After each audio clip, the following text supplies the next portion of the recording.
La percepción extrasensorial. Del libro Los guías extraterrestres de Sisto Paz Wells. La percepción extrasensorial abarca muchas capacidades, entre las que se encuentran la telepatía, que consiste en la transmisión y comunicación por medio del pensamiento a nivel de ideas, sin necesidad de idioma alguno. La persona común, a pesar de que posee inherentes tales capacidades, porque nació con ellas, no las ha desarrollado, ya sea por ignorar su existencia como por desconocimiento de las pautas para despertar su dominio. Aún a pesar de no estar preparados para emitir nuestros pensamientos con fuerza para que alguien los capte, resulta interesante saber cómo aumentan las anécdotas familiares sobre ideas oídas antes de ser dichas, calificadas comúnmente de adivinanzas o coincidencias. La explicación de esto es simple. Ya que los lazos familiares o de amistad sirven como puente de contacto, que ciertas condiciones especiales establecen el enlace, como pueden ser en aquellos momentos de tranquilidad o sobreexcitación. Con esta capacidad encontramos la posible explicación a algunas de las grandes ideas aparecidas en las mentes de los grandes hombres, que anteceden a significativos cambios en la orientación de la civilización, y que se podrían atribuir a inspiraciones de algunos de aquellos seres del espacio que habrían dedicado su vida a una misión de ayuda y orientación del hombre.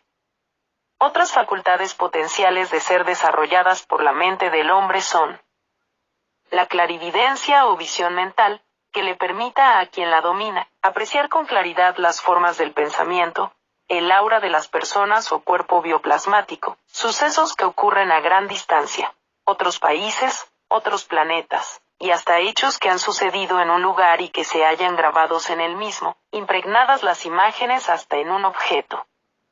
La precognición o premonición, visión futura, mediante la cual desfilan por nuestra mente, ya sea de forma consciente o en astral, sueños, acontecimientos que habrán de ocurrir en el futuro y que en muchas religiones se conoce como el don de la profecía.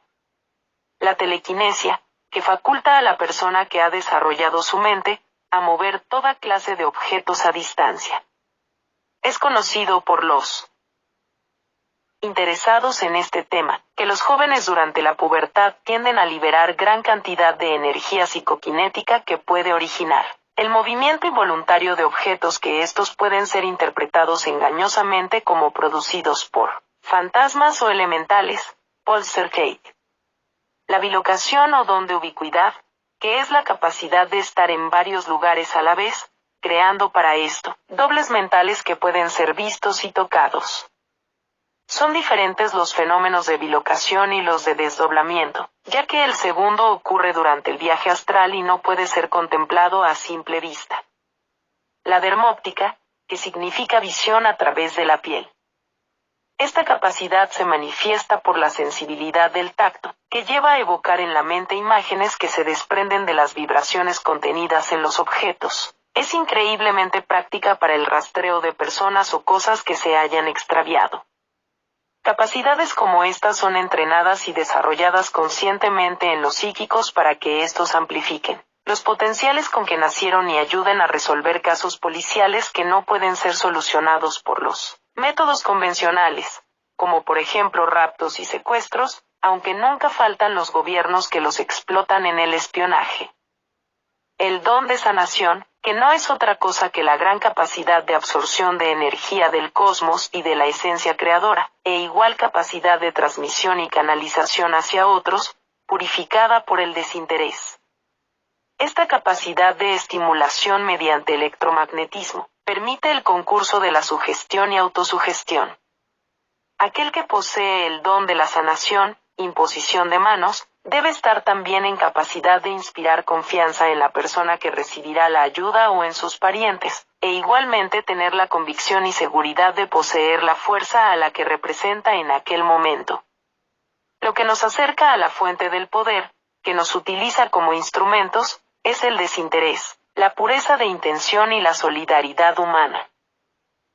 La capacidad de sintonía o don de lenguas, glosolalia o xenoglosia, que se refiere a poder establecer una relación a voluntad con el registro acásico. Como bien es conocido, todo vibra en el ambiente, queda registrado todo, tanto lo sucedido como lo pensado y hablado, Por ello, si llegáramos a conectarnos con el plano acásico, receptáculo universal de vibraciones e impresiones, podríamos hablar en cualquier idioma y hasta evocar una historia veraz de la humanidad. Todo hombre posee estos dones, que como capacidades la ciencia va redescubriendo, los cuales requieren inicialmente de un fortalecimiento de la voluntad y un proceso de autoconocimiento, así como de definición personal. De no ser así, también se podría llegar a activar estas fuerzas internas, pero como un caballo sin control en las bridas que terminará por pisotearlo a uno volviéndose contra su propio dueño. Es por esto que es importante no perder jamás el sentido y orientación de nuestra preparación hacia el objetivo final. Existen muchas facultades y diversidad de manifestaciones de las mismas que podrían llegar a incentivarse con ejercicios muy simples de respiración y concentración, pero que exigen una condición previa y esa es la de creer que éstas existen, y sobre todo que pueden llegar a controlarse a voluntad, cuando las condiciones así lo exijan.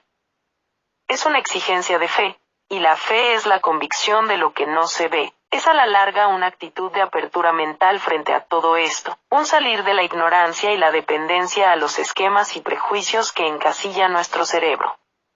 Si no hemos llegado a desarrollar la comunicación mental o cualesquiera de los otros potenciales de la percepción extrasensorial, es debido a que jamás nadie nos instruyó sobre su existencia. No se nos dijo por ello que podríamos llegar a desarrollarla y menos aún cómo controlarla, y que descubriéndola en nosotros, nos convertiríamos en superhombres. Pero es hasta cierta edad de la vida en que más fácilmente podemos desplegar estas aptitudes, pues las glándulas endocrinas del sistema nervioso de las que esto depende, son más sensibles al estímulo en edad temprana. Más tarde las glándulas, por su poco o ningún uso, se van calcificando o atrofiando hasta anularse casi por completo. Ya en edad madura es más difícil ampliar nuestro terreno de experimentación mental, ya que con las dificultades y problemas de la vida, el hombre tiende a asumir esquemas, impidiéndose absorber nuevas capacidades que lo obliguen a replantear el camino de ascenso. Resumiendo, la percepción extrasensorial, como su nombre lo dice, va más allá de los sentidos físicos. Propiamente define a los sentidos astrales que dependen de glándulas físicas que se hallan en estado latente y que, de no trabajarse con ellas, impedirán un posterior trabajo sensitivo. El tantas veces llamado sexto sentido, se encuentra concentrado en el sistema nervioso y corre como un torrente de impulsos eléctricos por las 33 vértebras de la columna. Entre las glándulas regentes de la actividad sensitiva se encuentran la glándula pituitaria o hipófisis, tercer ojo, y la glándula pineal, antena natural del hombre. Ciertamente que regulando y controlando la actividad sexual llegamos a acumular gran cantidad de energía que puede ser transmutada en energía mental y espiritual. Ello ayudaría a la estimulación de las glándulas en el cuerpo y la activaría permitiéndonos el aprendizaje, el dominio de los poderes paranormales.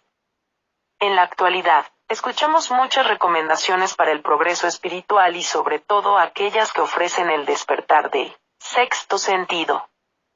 Entre estas, como dijimos, se encuentra el control de la energía sexual, el aprendizaje de la correcta respiración, la alimentación vegetariana, la oración, ciertas técnicas de concentración, meditación, yoga, etc.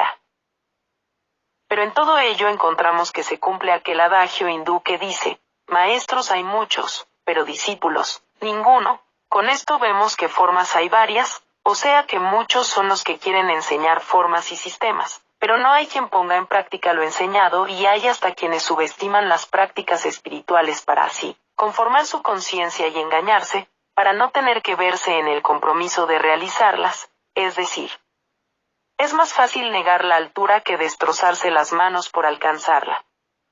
El control sexual, que no quiere decir abstinencia total, pero sí conciencia administradora de la energía liberada, es el primer paso en la superación de los niveles densos materiales. Si no somos capaces de vencernos e imponer nuestra voluntad sobre los instintos, no podremos lograr una vibración más sutil y elevada. Estando en el plano material seguiremos con las funciones de reproducción, Igualmente continuaremos alimentándonos y durmiendo por las noches para el descanso corporal, pero si nos proponemos seriamente el camino espiritual, cada una de estas funciones adquirirán un nuevo sentido, por lo que no podremos permitir que éstas nos dominen, sino que las dominaremos nosotros y pondremos al servicio de nuestros intereses más elevados. Del libro, Los guías extraterrestres, de Sisto Paz Wells.